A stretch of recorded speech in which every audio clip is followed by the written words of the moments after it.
On this week's episode of Ride the Lightning, the Tesla unofficial podcast, would-be resellers are finding out exactly how serious Tesla is about their no-resale-for-a-year policy on the Cybertruck. Plus, longtime Tesla shareholders have a chance to get a Cybertruck early, FSD Beta is finally gearing up to come to other countries, and more.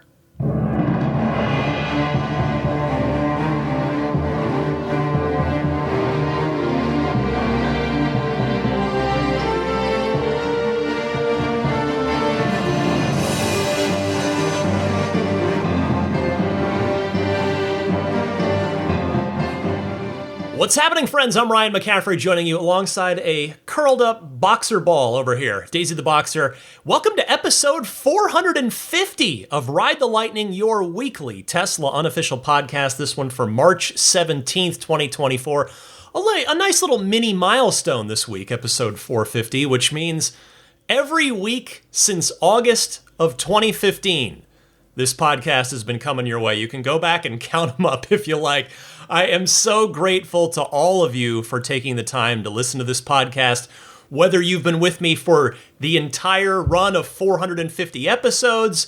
A lot of you joined right at episode 200 when I got Elon Musk on the podcast for a 1-hour interview, or anytime in between. Anytime in between, if you've been jumping in and listening to the podcast, I do sincerely appreciate it. I confess I am a bit exhausted today. I'm trying to just bring up as much energy, just generate as much energy as I can. I was on a cross-country business trip this week, which was fine in and of itself, but adjusting to the time zone has been a little annoying, and each way, in fact. And so I'm running on a little bit of low sleep, but that doesn't matter because the Tesla news is what we're here to talk about, and there is plenty of that as always. So first up, an appetizer for you this week is that yet another demand lever Tesla is pulling here as Q1 winds down. Many of you may have received this in your email just as I did. The email from Tesla reads, "Pick a color, any color.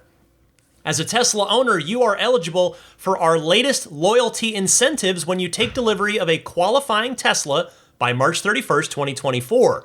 Order and take delivery of a vehicle from our existing inventory and receive your choice of paint or interior color upgrade plus 5,000 miles of free supercharging. Trade in your current vehicle and receive 5,000 more miles. We appreciate your support in accelerating the world's transition to sustainable energy." And then there are a couple of asterisks in here. The first one is excludes leases, Cybertruck, and used cars. To qualify, the vehicle must be purchased from the inventory page using your existing Tesla account.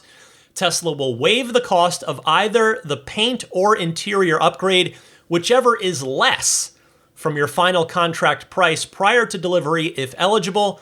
Tesla does not guarantee delivery by the deadline. And then the other double asterisk is excludes Model 3.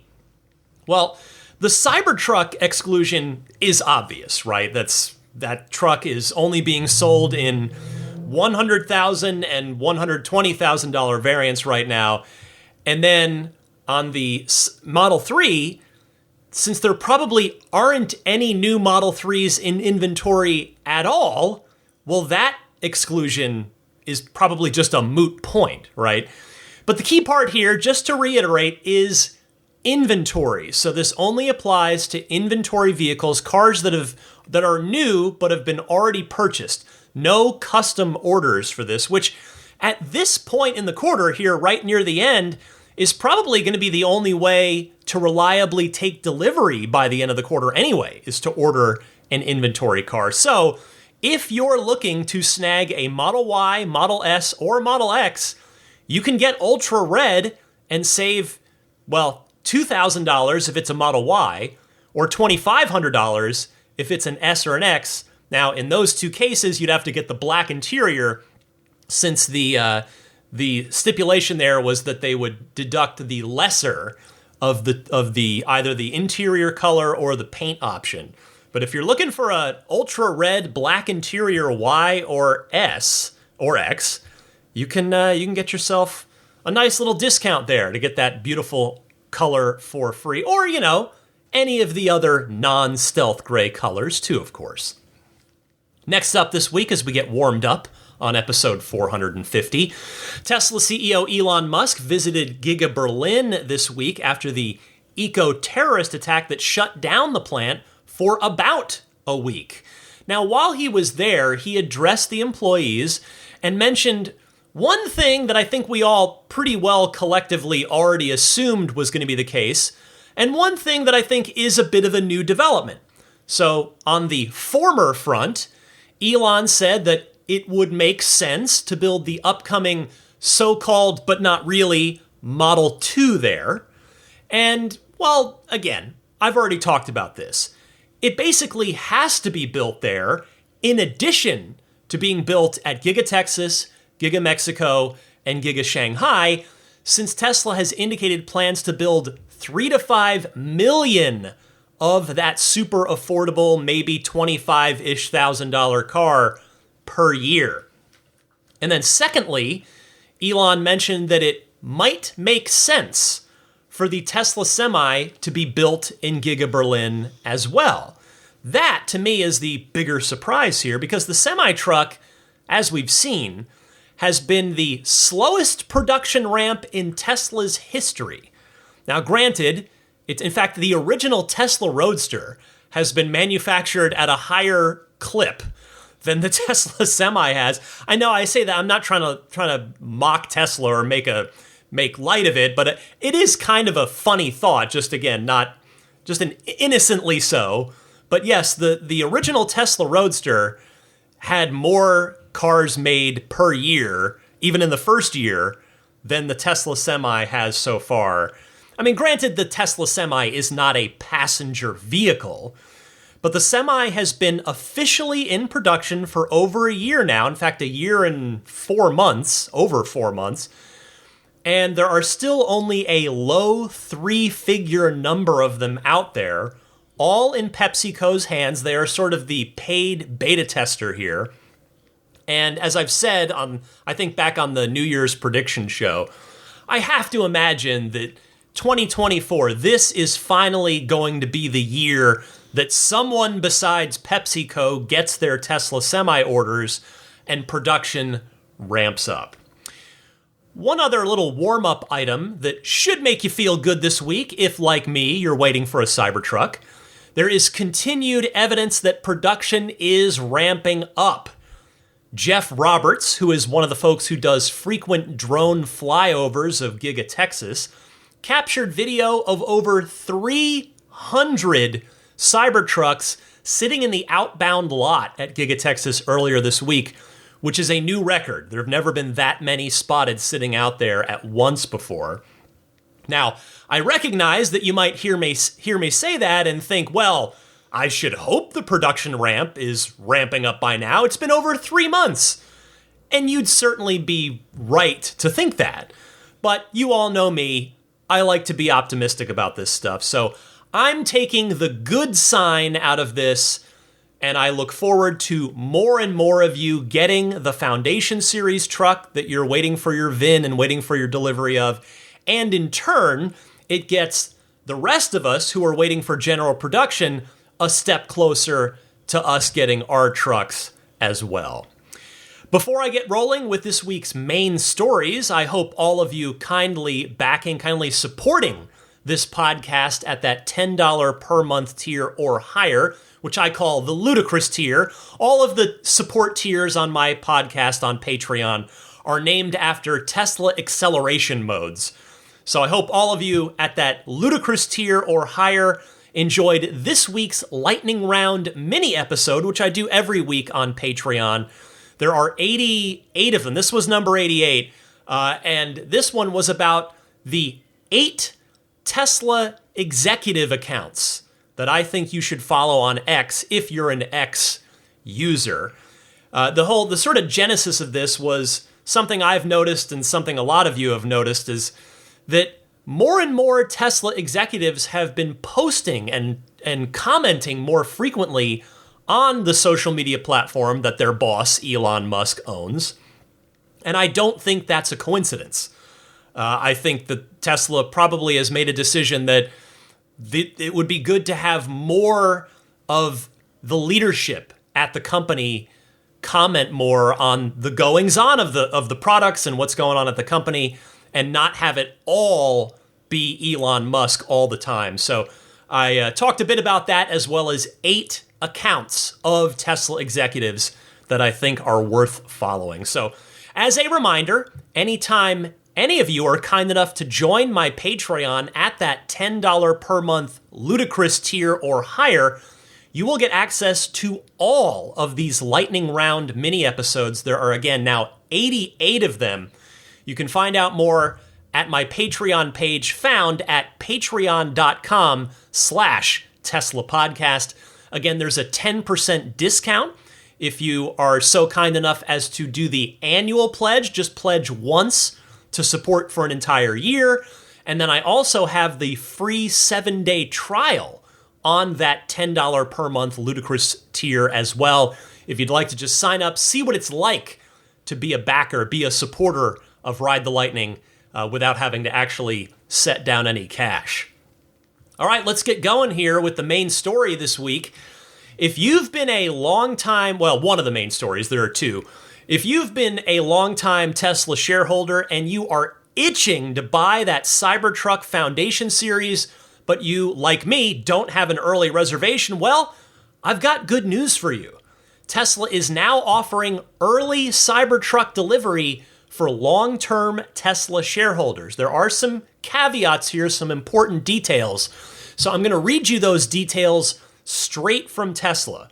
And in fact, the deadline on this is coming up. So Tesla says, sign up by Friday, March 22nd at 11:59 p.m. Central Time. Of course, Tesla's now based out of Austin, Texas. So 11:59 p.m. Central Time on Friday, March 22nd, to take early delivery of a Foundation Series Cybertruck. If confirmed, you will receive an email with additional details prior to the delivery. This program is limited to 1 reservation per customer and currently available only in the US and Canada. The eligibility requirements are: the Cybertruck reservation must be in the participant's name and have been made prior to March 1st of 2024. The participant has not yet taken delivery of a Cybertruck.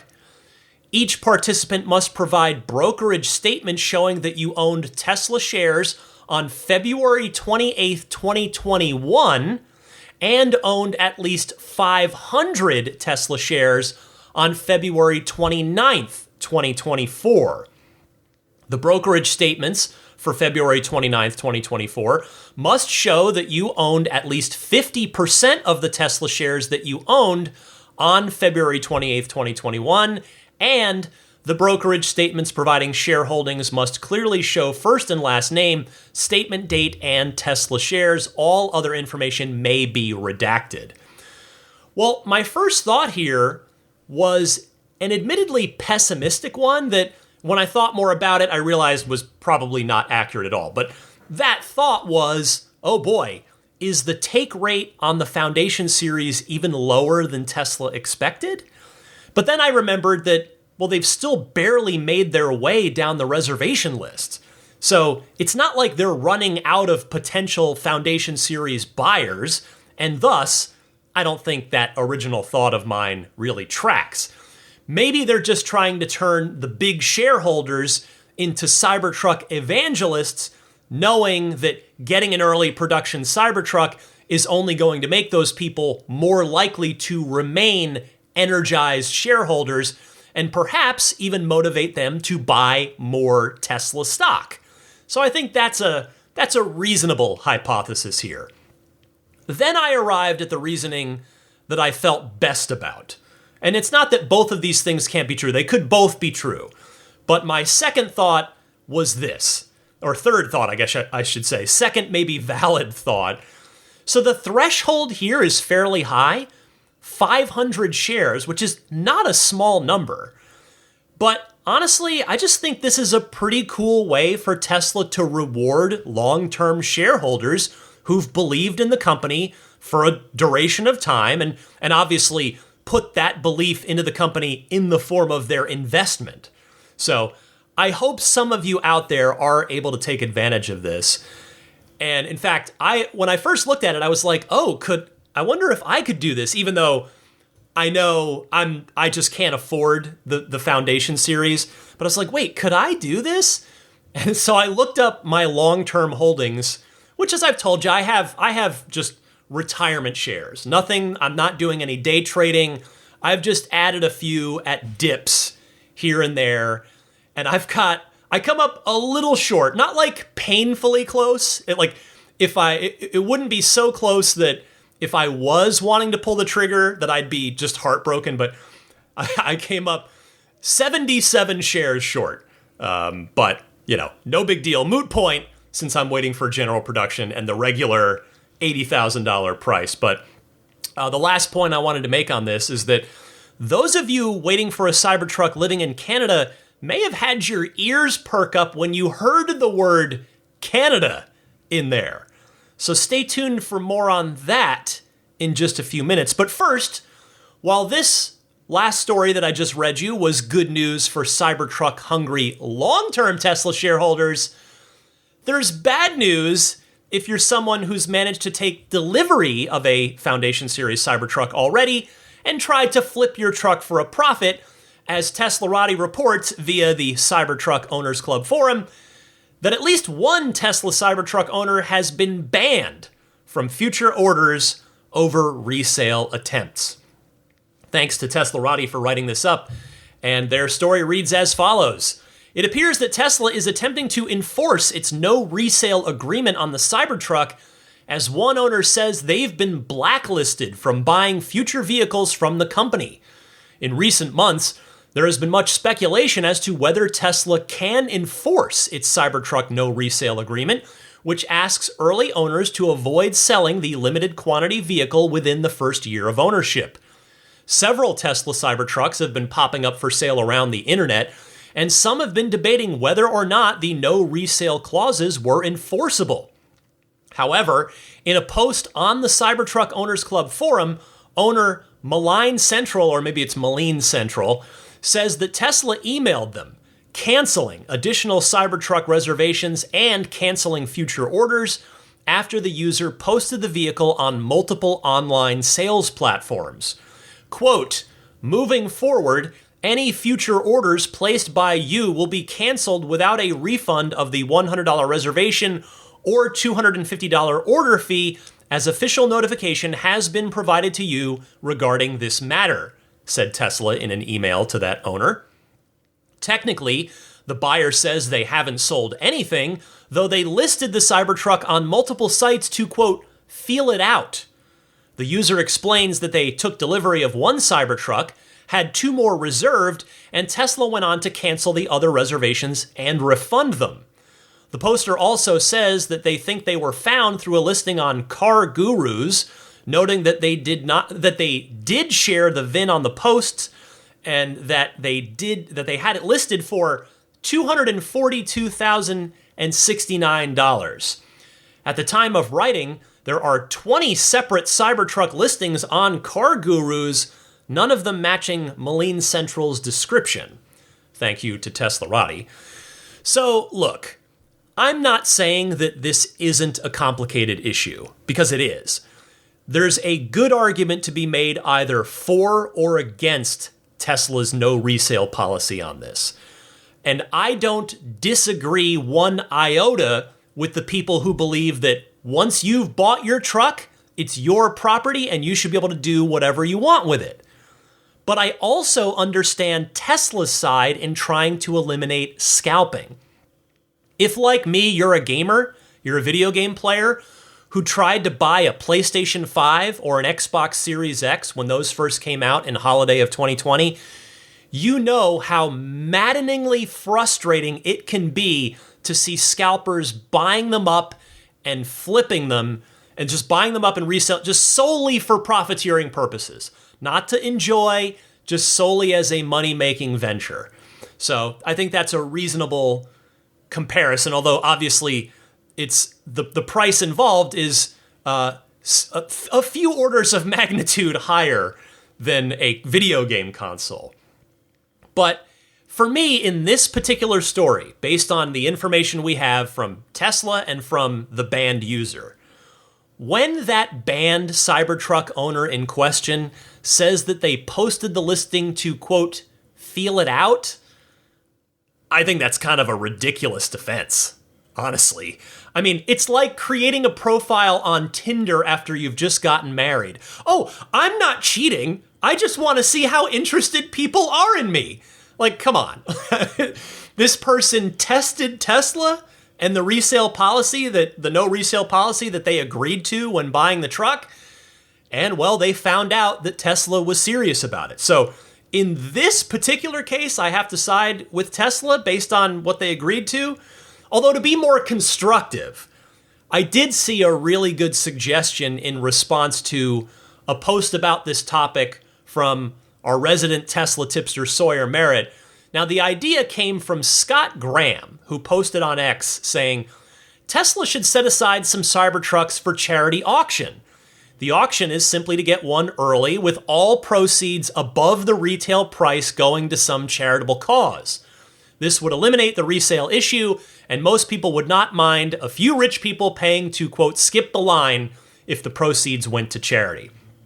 Now, we know that Tesla's already done this once for the Peterson Auto Museum, which is, by the way, a nonprofit, and I wouldn't mind seeing them find a few more worthy causes and auctioning a few more, per Scott's suggestion. That way, the handful of people who are ready and willing to pay well above market price, well above MSRP, not market price, well above MSRP to get the Cybertruck and to get it as soon as possible, they could do so. And then the money would go to a worthy cause rather than into a scalper's pocket.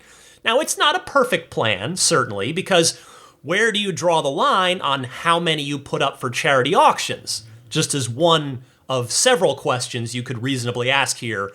But I think maybe it might be a step in the right direction. So I figured this topic would make for a good Patreon poll this week.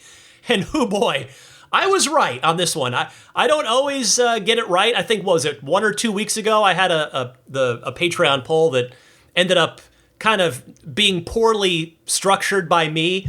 But this one proved to be almost as down. I don't think I've ever seen a more evenly split Patreon poll than this. So I said, do you agree with Tesla's 1-year no resale policy on the Cybertruck? I gave 4 choices, plus a 5th that was just no opinion, show me the results. But the 4, so we had 33% of respondents said, I disagree with Tesla. Once someone takes delivery of their Cybertruck, they should be allowed to do whatever they want with it. 31%, almost neck and neck, said, I agree with Tesla. Nobody should pay over the Foundation Series MSRP. And then the next categories, again, were split on either way. You had 16% said, I somewhat disagree with Tesla. I get the desire to limit scalping, but let the free market decide what people will pay. And then also 16% saying I somewhat agree with Tesla. But since Tesla itself is already charging a $20,000 premium, the no resale clause feels a tad hypocritical. So it was basically almost dead even on the agree and disagree sides when you sum it up in total, with the slight edge going to people disagreeing with the no resale policy. But thank you to everybody that took the time to vote in the Patreon poll this week, which again, all you got to do is go to my Patreon page. Typically on Tuesday evenings is when the poll goes up. And you can go anytime after Tuesday, of course, too. But go to patreon.com/Tesla podcast. And the poll does not require you to be backing me on Patreon. The poll is free and open to everyone, so I encourage everybody to jump on there and vote each week. All right, next item up for bids here on The Price is Right is this. A ray of sunshine for those of you in Canada, as I promised you a few minutes ago, who've either already paid for FSD or are eager to try it out via the monthly subscription once the FSD Beta becomes available in your country. that appears to be imminent. Courtesy of the folks at TeslaScope, who I've cited on this podcast before, they posted this question on X directly addressed at Tesla's policy boss, Rohan Patel. And TeslaScope said, asking on behalf of Canadian vehicle owners, is there anything legally preventing Tesla from making full self-driving capability subscriptions available in the region? And the good news came from Rohan's response, which was, quote, Elon approved this Canada update, and the team is working on the technical and regulatory procedures to make sure we don't trigger any unintended provincial issues. Barring any setbacks, I'd expect to see this in the coming weeks. I take responsibility for missing this one when the team flagged it to me many months ago. I very much appreciate the Tesla community on X advocating to get this done, and I'm excited for more people to subscribe to FSD up north. The level of FSD improvement in terms of function and safety is really impressive and encouraging. So I realize that the coming weeks isn't a firm date or even one that's necessarily that close, but it is positive forward momentum. You know that Tesla's on it. They are making every step towards making it happen. So hopefully that makes you feel good if you're a Canadian Tesla owner who's been waiting literal years for this. Also, I want to say as well, credit to Rohan there for taking ownership of the matter publicly. That is the stand-up way to handle it. That what's going to happen is that's going to just instill more confidence, more trust in Tesla from the Tesla community moving forward. Now, I have to add, hopefully Europe won't be too far behind here. I mean, that's arguably a more complicated problem than Canada is, and I say that only given the relative similarities between US and Canadian roads and rules versus the US and Europe, where the differences are much greater in the roads and in the rules of the road as well. But hopefully the coming weeks for Canada means sometime in the next 2 to 3 months at the most. That is how I am trying to realistically interpret it. Maybe not super pessimistic, but also not super optimistic. I'm just trying to make a realistic interpretation of what the coming weeks might mean. And I'm hoping it's 2 to 3 months or hopefully less. And then, as I teased a few minutes ago, in addition to waiting for the FSD, Canada has also, the FSD subscription, Canada has also been patiently waiting for the Cybertruck.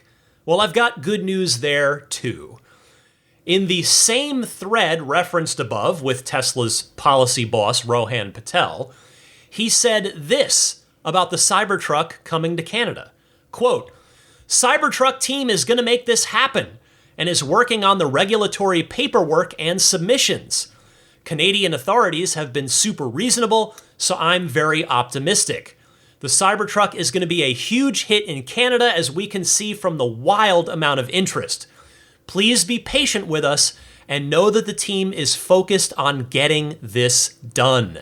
End quote. So again, hopefully that means those of you with day one Cybertruck reservations who are north of the border will soon get a chance to order a Foundation Series Cybertruck. I'd have to imagine that they're going to be done in batches, meaning Canadian batches, since the homologation process is different for Canada than it is for the US. Now, unless that's something that can happen after production, I'm not sure, where the trucks they get spit out of Giga Texas all the same, and then there's an after manufacturing process that occurs to do the homologation for Canada. I don't know the answer to that. Maybe you do and can inform me, but either way, it is definitely more good news for those of you who are patient Canadian Tesla community members. All right, that is everything I've got for you in this week of Tesla news. But stick with me, I will be back right after this with your calls in the Ride the Lightning hotline.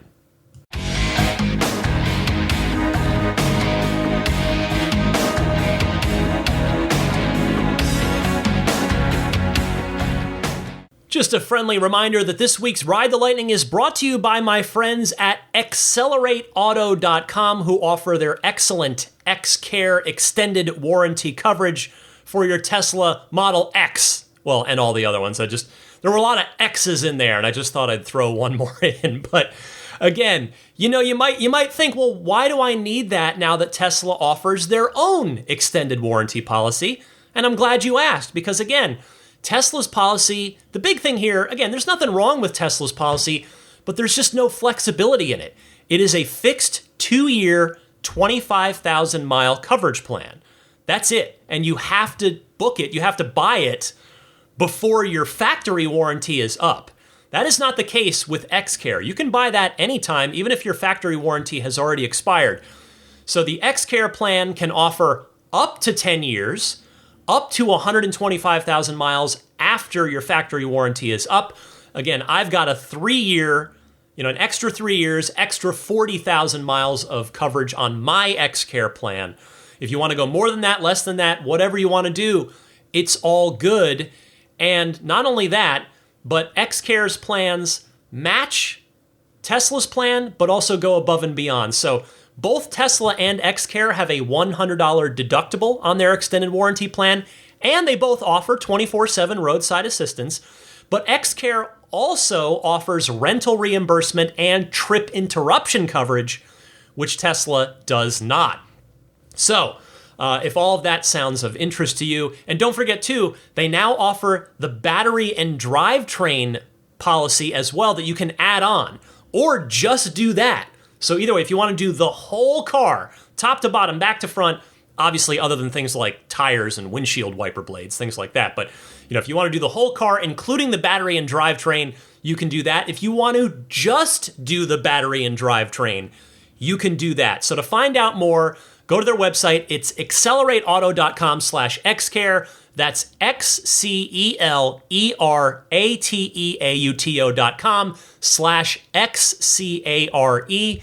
And don't forget to use the discount code LIGHTNING for $100 off your purchase. Sadly, except in the state of Florida, it's a state law thing. My apologies. But again, accelerateauto.com/xcare, discount code LIGHTNING. Okay, as promised, it's time for the Ride the Lightning Hotline. Your calls. I've got plenty of them teed up and ready to go. If you've got a question, comment, or discussion topic for this podcast, I welcome and invite you and encourage you to call in. There are 2 easy ways to do that. Either use your smartphone's built-in voice recording software, record your question. Please try to keep it to 90 seconds or less so that I can get to as many callers each week as possible. And then just email that file to me at my podcast email address, which is teslapodcast@gmail.com. Or you can take that same 90-second or less question and call in and leave a message on the Ride the Lightning hotline. It's a toll-free number you can dial anytime you like. That number is 1-888-989-TSLA. That's again 1-888-989-8752. And if you know someone special out there with an upcoming birthday, anniversary, graduation, or some other special occasion, you can give them a unique gift of recorded voices from friends and family telling them why they're special. The recordings can be podcasted like I do with them, or put onto a keepsake. Visit lifeonrecord.com to learn more. We start this week with Joey from Columbus, Ohio. Hello, Ryan. This is Joey from Columbus, Ohio.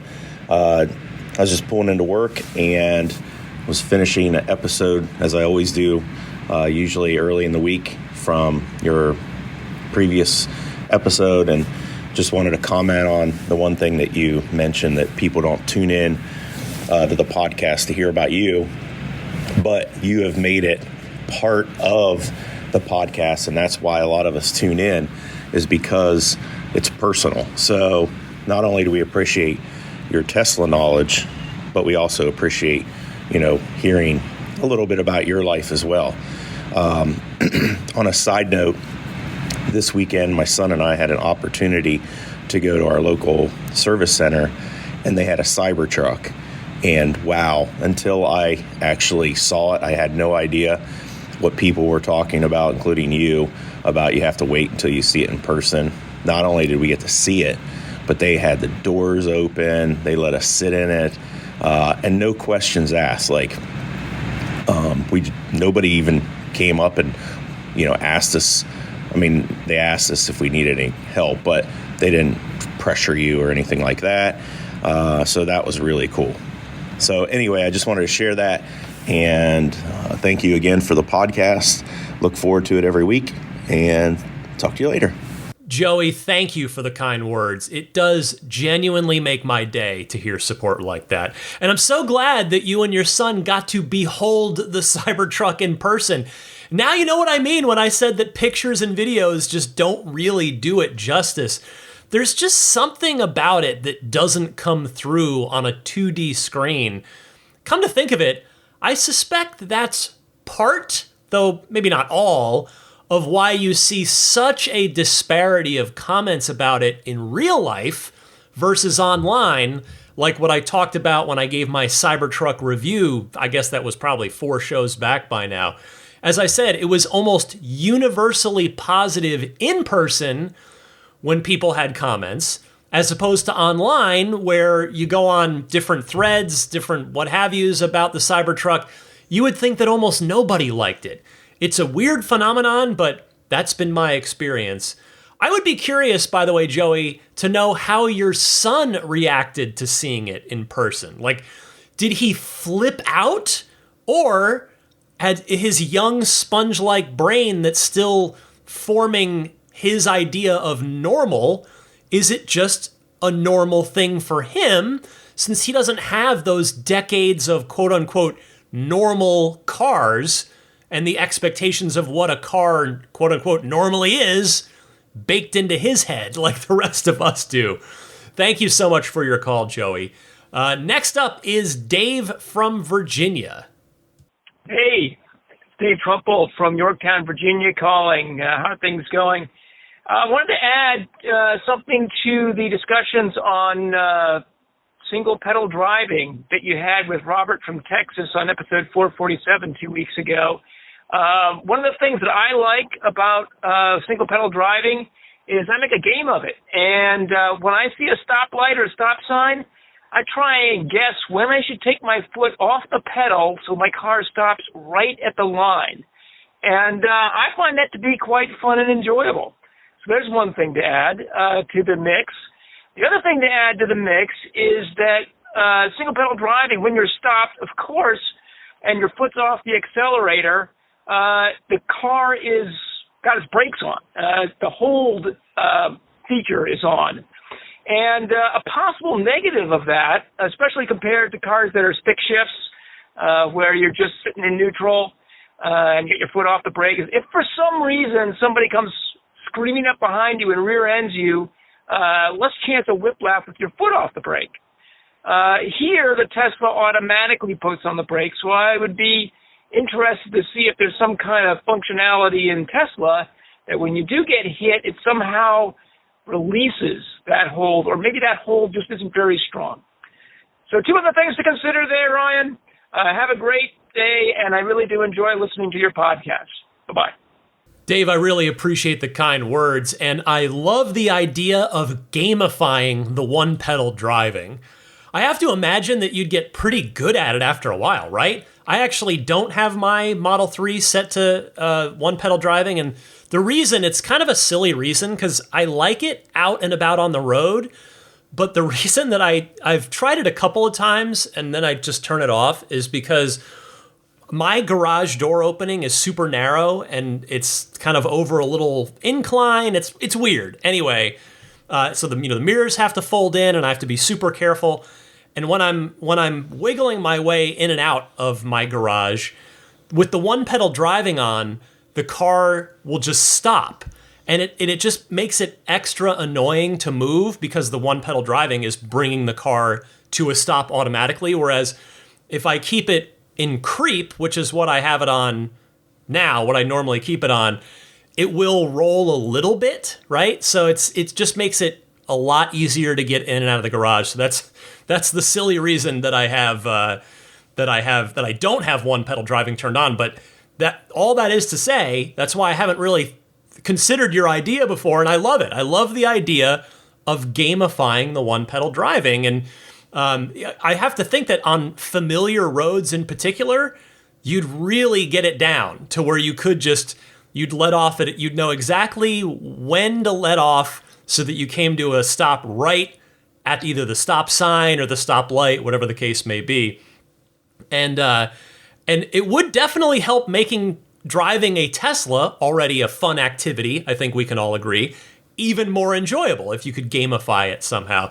Now, as for the hold feature, it's definitely a light grab on the brakes. It's not like the parking brake engaging, which for anybody that's not familiar, I'll give you a little bonus pro tip of the week, because the regular pro tip of the week is coming up in a little while. But if you hold the park stalk in, or I guess on the newer Teslas, presumably you'd hold the P button on the screen.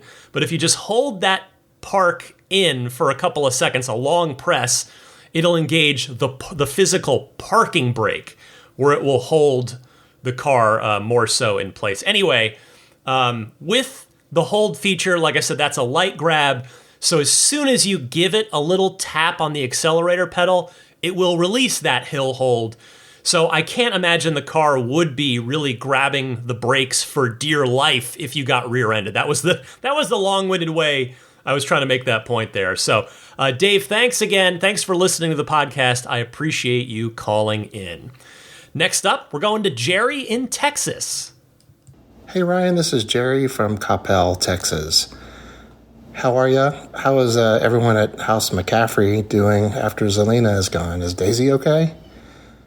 Hey, I was following up on a recent question by Doug, who was talking about his Model S with the turn signals on the yoke being in a place that was difficult to operate, especially in going through roundabouts, and comparing that to the Cybertruck.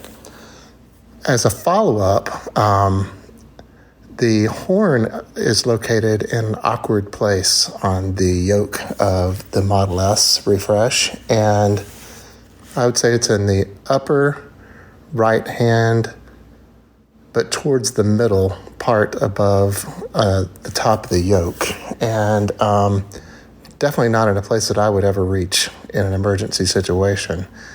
Is that where the Cybertruck has it too? Frankly, the few times I've needed to honk my horn for something like someone's about to cut into my lane or running a red light, and I've reached for it, I've never managed to hit the horn in an emergency. I've turned on the wipers, but can't find that horn. And then likewise, sometimes when I've reached for the wipers or something else, I've hit the horn. Really, in an emergency, you need it to be in the middle where you have a big, wide target that you just can't miss. And I'm surprised NHTSA is okay with it, and I'm wondering if Cybertruck is following this same path. I hope Tesla will improve that. What do you think? What do others think about that? Have a great one. Hi, Jerry. Well, thankfully, Tesla has realized the error of their ways on this. The horn is in the center of the squircle on the Cybertruck, and it's in the center of the wheel on the new Model 3, as well as the just newly delivered S's and X's, both the wheel and the yoke. So what was the horn button on the S and X, yoke or steering wheel, is now a camera button. So when you press it, it brings up the rear camera view on the screen. Although if you press it in the Cybertruck, if you've got the front bumper camera selected rather than the rear, it'll bring that up. So plus the side view, the repeater cameras on the side. But in any case, that is how it is now that Tesla's made that change to S and X. But yes, on the squircle of the Cybertruck, the horn is thankfully right in the center. And I have to say, in my 3 days of having that extraordinary privilege to drive and live with the Cybertruck, driving around the San Francisco Bay Area, I put that horn to good use. There were there were a number of people that did something dumb, and probably I got to be the one to honk at them for the first time in a Cybertruck. It'd be the first time they ever got honked at by a Cybertruck was from me. But in any case, yeah, it's I'm very glad that Tesla has fixed what wasn't, or well, has has fixed what was broken that wasn't broken before that they had fixed, if that makes any sense whatsoever. I'm butchering the phrase, the fixing what isn't broke phrase right there. And anyway, lastly here, to answer your question from the top of your call, we're doing okay. We're doing well. I don't want to make it seem like we're gravely suffering over here. Zelina has not died, right?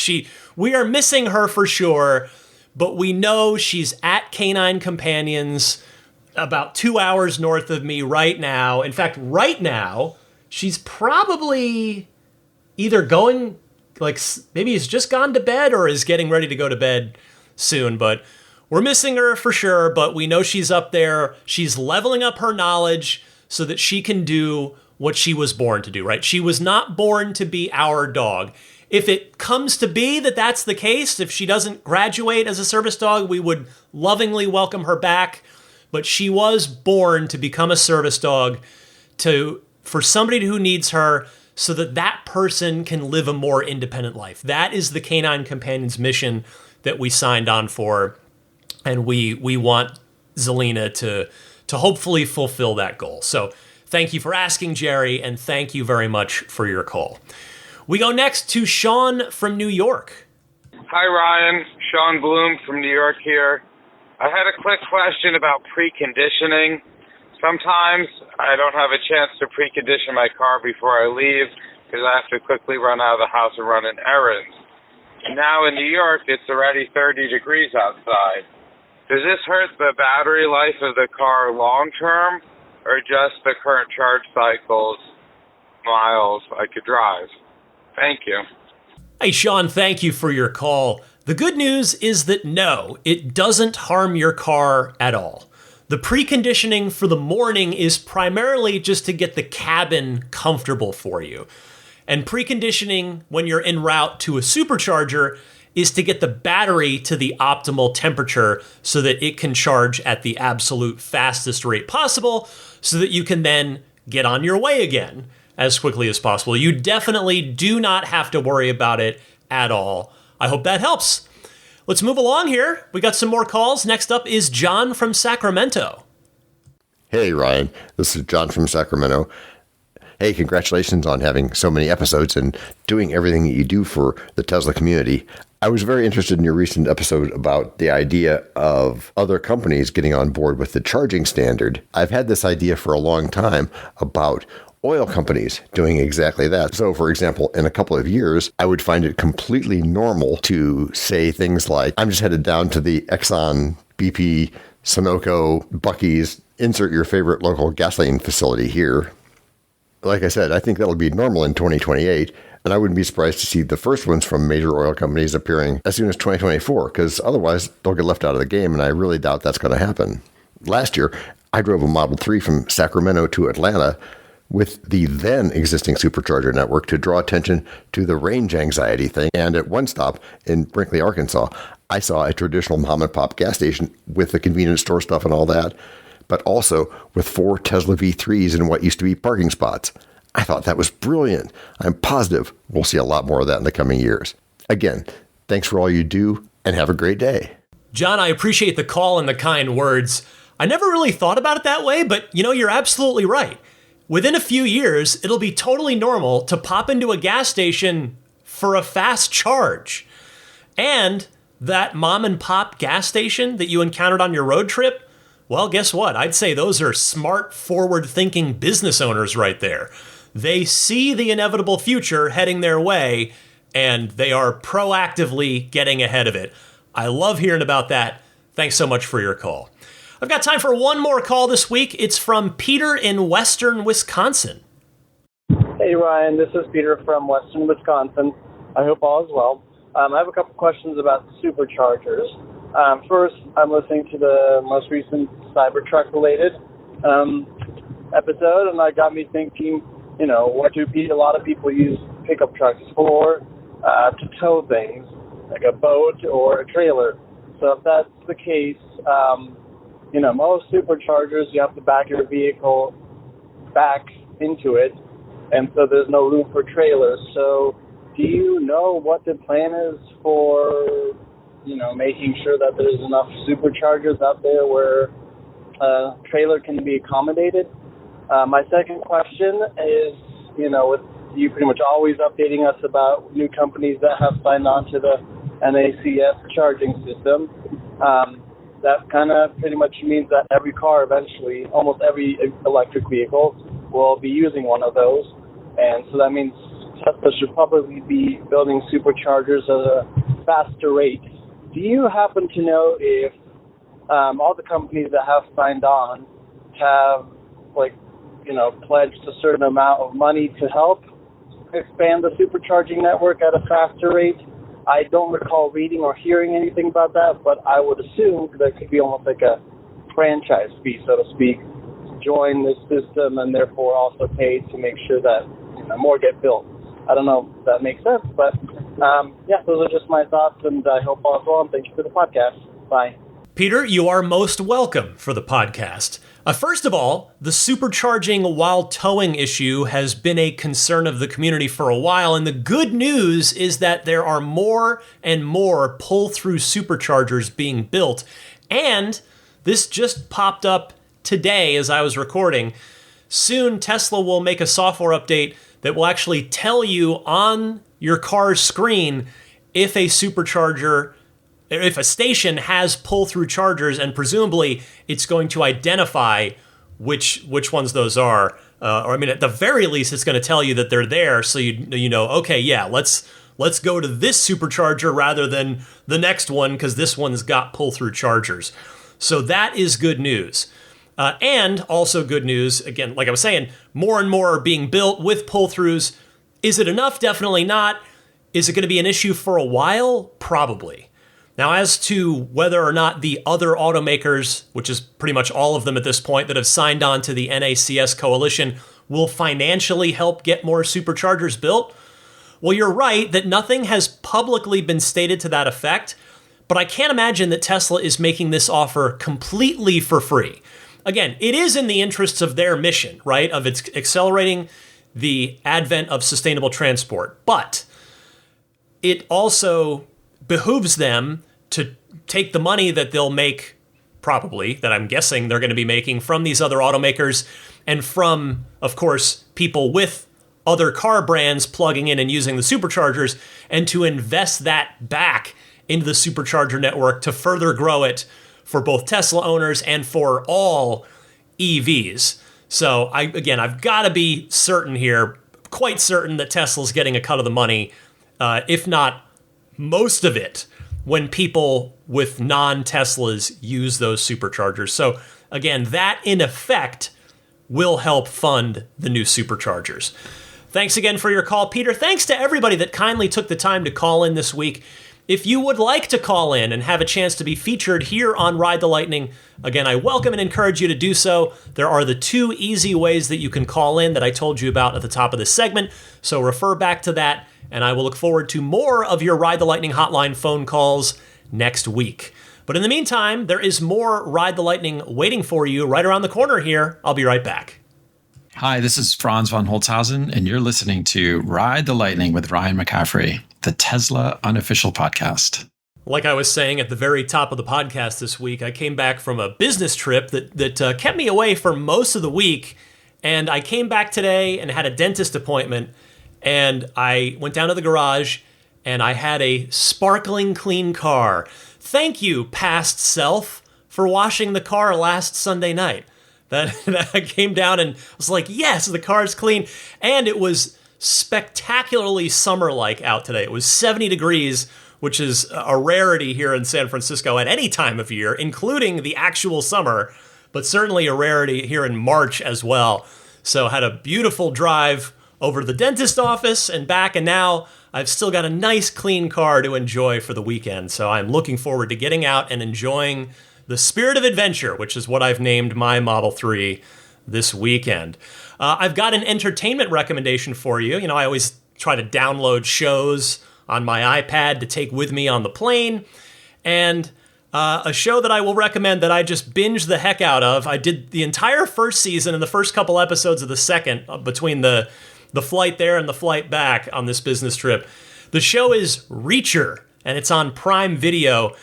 And if you're old enough to remember the A-Team, and I'm talking about the 80s show, not the 2010 movie that was not super great. In fact, I don't even remember it at this point. But I started watching Reacher because I saw a Reddit post about the show. There was like a clip from it. I was like, all right, I'll click on this. And it was a pretty neat clip. And a commenter left a post on there, left a comment that basically said that Reacher was essentially like the A-Team, except with all of the A-Team rolled into one guy. And I loved the A-Team when I was a kid. That was one of my favorite shows that I would watch with my dad. And sure enough, Reacher that Reddit poster, it was a pretty accurate description. So Reacher, it's somewhat dumb because, I mean, he just walks into a room and instantly knows everything that happened. Like, it's a little corny in that regard, but it's a really fun show, and it's a like, you know, like the A-Team, it's the good guys always win, and I don't know, it's just a good guys always win show feels pretty good to watch to me right now. So I'm gonna keep watching the second season now until I'm totally caught up. But if you need a good fun show, or if you're old enough like me to remember the A-Team, you might enjoy Reacher on Prime Video. Time for your pro tip of the week. Here's Billy from North Carolina. Hey, this is Billy from North Carolina. I have a pro tip for you. Driving down the road today, we picked up a nail and had a flat tire, the little signal going up on the screen, and found it hard to get to the window to check the tire pressure. You tap the microphone icon and say, check tire pressure, then up pops on the main screen the tire pressure that is now updated and accurate for all four tires. Pretty useful if you're going down the road and suddenly see the tire pressure icon pop up and you need to know how emergent that is. And I didn't know about this. So feel free to share it if you feel it's relevant to your listeners. Thanks again for the podcast. Give Daisy a pass for me. Thanks. Billy, I will happily pass along that pat for Daisy the Boxer as soon as I'm done recording this. And yeah, because she's got her head just buried in the couch cushions right now. So I don't know. I can't tell if she's sleeping or not, but she's definitely relaxed. That's for sure. Anyway, Billy, this is an excellent pro tip. Thank you. I have been in that situation, and indeed, you need to very quickly know whether you've still got some air in those tires or if you are completely flat. So this is a great, easy, and fast way to find out. I really appreciate you calling in with this one. And if anybody else out there has a good pro tip of the week that you'd like to share with me and your fellow Tesla owners and enthusiasts, you know what to do. Send it in the same way that you send in a regular Ride the Lightning hotline call, which I gave you the two different instruction methods for at the, not at the top of this segment, at the top of the last segment, a little while ago. Before I get out of here, though, let me mention some friends of Ride the Lightning that my hope is that they will be of use to you at some point, sooner or later. I'll start with abstractocean.com. They've got so many great Tesla aftermarket accessories, from the puddle lights with like the Tesla logo or different sort of Tesla themed things that look really cool. So basically, by puddle light, I mean, it's when you open your front door and there's just there's a light on the bottom of the door. When you open it up and it shines down, just gives you, lets you kind of see where you are a little bit at night.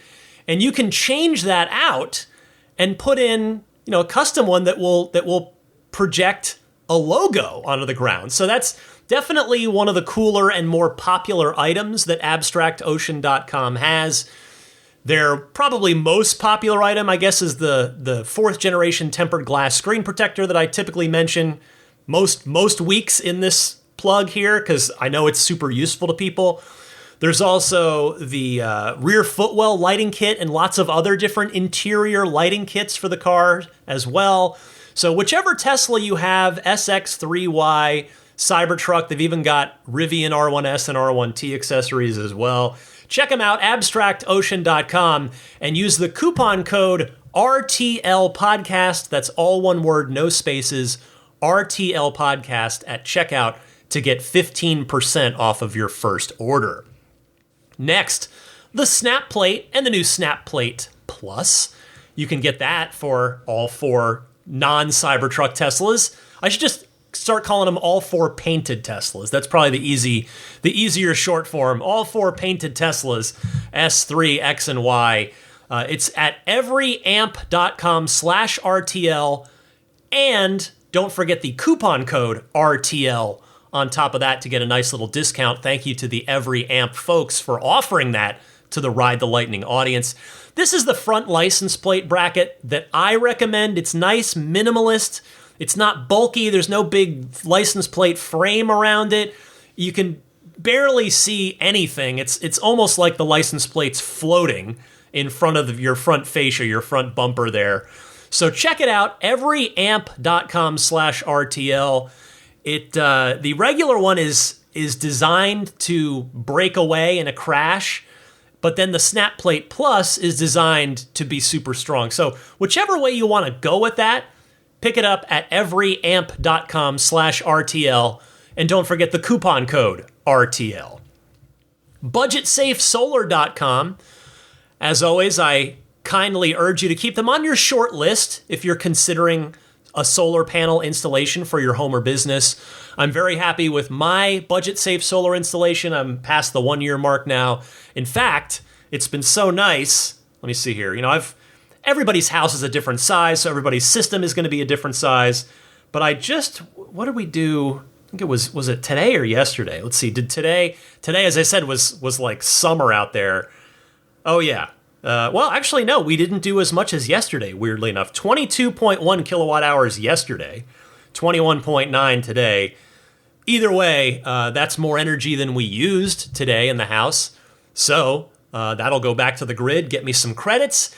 You can do the same as well. You can power your Tesla by the sun, by the ultimate in renewable energy. Use the sun to power your car. So check them out, BudgetSafeSolar.com. They do also offer home battery storage as part of their system as well, including the Tesla Powerwall. So if you do end up proceeding with an installation, I just kindly ask that you use the referral code RTL. Immaculate Reflections is the place to take your car to get a spa day. If you're in or going to be in the greater San Francisco Bay Area, go to irdetailing.com, reach out, get in touch with Jeff, the owner and master detailer at the shop. And if you want to do paint correction to get your paint finish looking as perfect as it possibly can be, if you want to do paint protection film on some or all of the car, if you want to do ceramic coating on the car, which is, if you're not familiar, ceramic coating is kind of a 21st century version of car wax, where the difference is a ceramic coating is going to last you 3 to 5 years plus. It is a long-term solution, so you don't have to go, wait, have I waxed my car twice this year? No, you just get it ceramic coated by a professional like Immaculate Reflections. I am a totally crazy ultra, you guys know me. I want my car to look pristine. So I've had all of those services done at Immaculate Reflections, and I could not be happier with the result even 5.5 years later here. My car, if I may humbly say so, because it's thanks to Immaculate Reflections, my car looks great. It looks awesome. So I just could not recommend Immaculate Reflections enough. You don't have to do everything. If you just want to do, if any of those services sound good to you by a professional detailer, Immaculate Reflections is the way to go. Again, irdetailing.com. Mention when you reach out through there that you're a Ride the Lightning listener, and any service you book in, you will get that nice little Ride the Lightning listener discount. Patreon.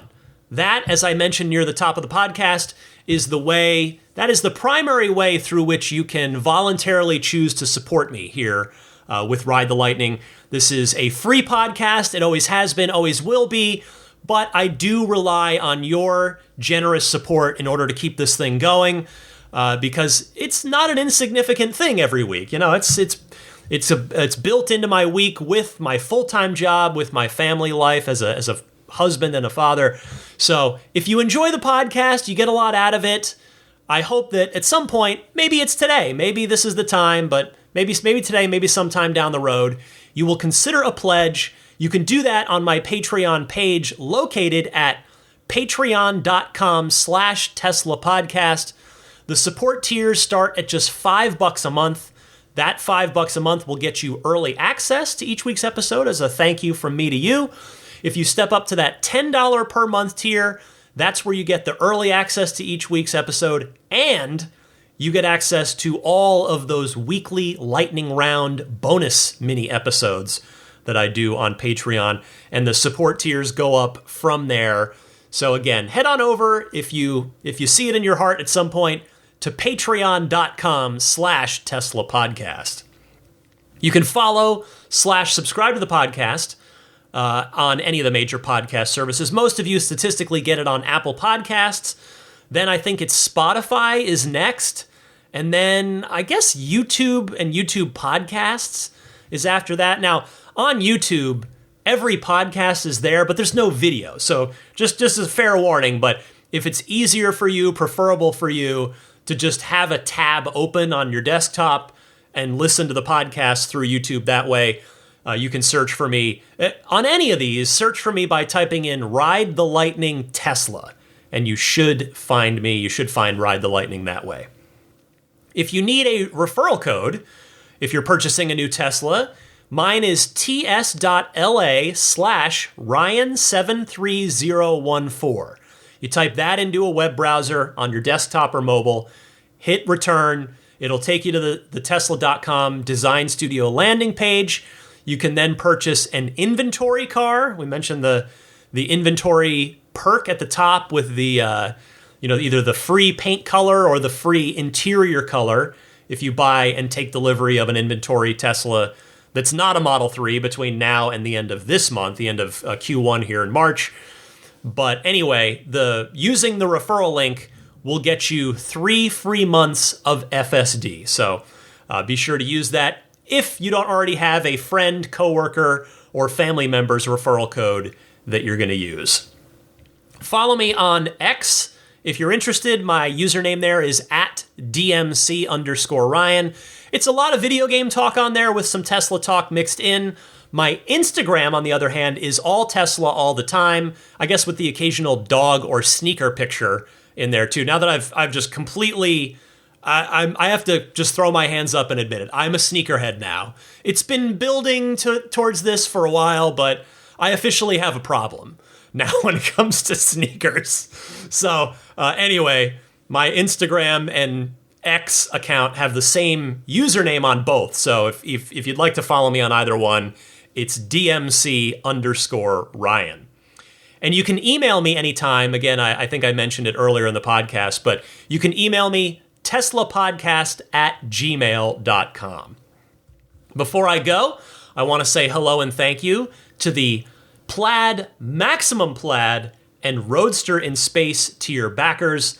I will start with the Grandfathered in Plaid crew. Thank you so much to George Cassiopo, Logan Willis, Peter Chalet, Eric Randolph, Dory and Steve Guberman, the Tesla Owners Club of Taiwan, Ron Lee, Charlie Gillespie, David Perella, Dennis Peak, Jeff Angwin, Chase Cabanillas, the Lydia family, Aaron Altschul, Jared Brown, Jerome Strack, Jamie Dalton, Mike and Barbara from Louisville, David J. Howes, Matt Nixon, the Tesla Owners Club of Wisconsin, Ish, Not Elon Musk, Peter, and the Bear, B-A-E-R, Boys of Colorado. I guess the B-A-R-E Boys of Colorado, that would be a different club. That would be, I guess, a different thing. The B-A-E-R, Bear Boys of Colorado. Appreciate your support.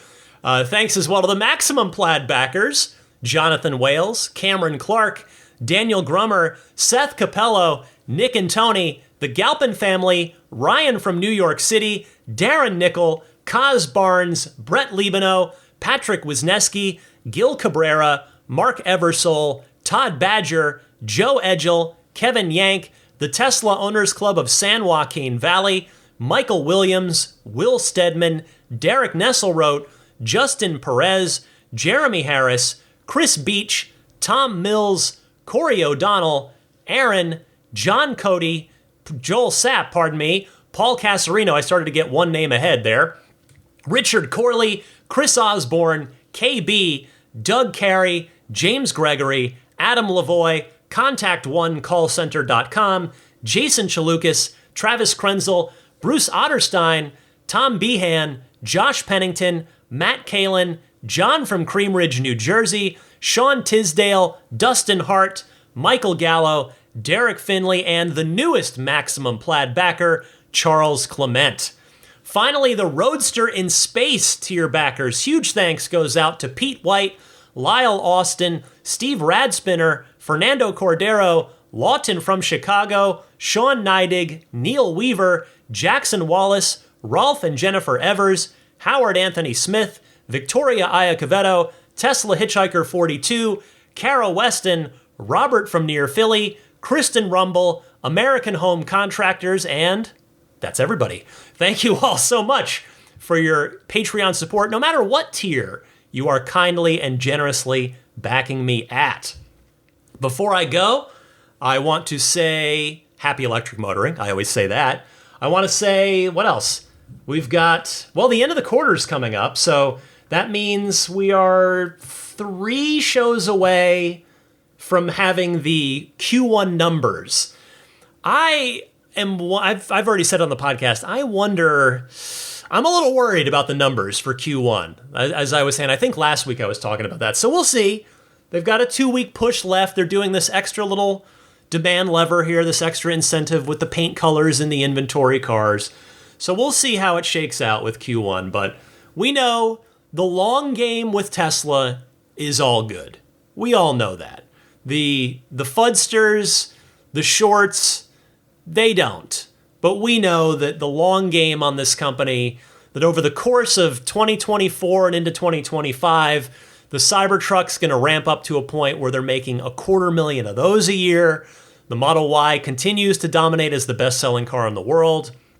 The new Model 3 will continue to ramp up and they'll be delivering hundreds of thousands of those. I mean, at least the same 250,000 that the Cybertruck is doing, but probably, I think the 3 is a good bit more.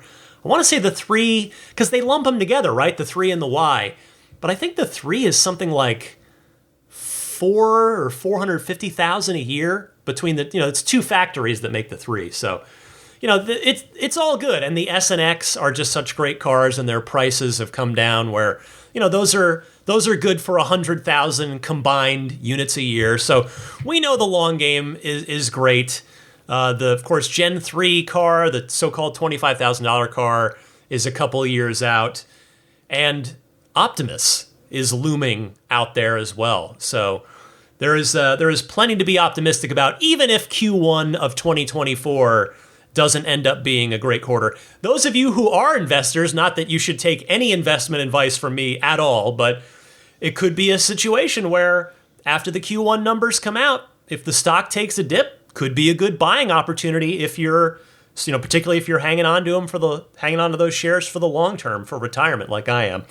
Anyway, that's enough from me and the snoozing Daisy the Boxer to my left. Thank you all so much for your time, for your attention. I do not take it for granted. It's, an hour plus of your week every week to listen to this is not insignificant. I do genuinely appreciate it. I thank you. I wish you well. Happy electric motoring, and I'll see you back here next week.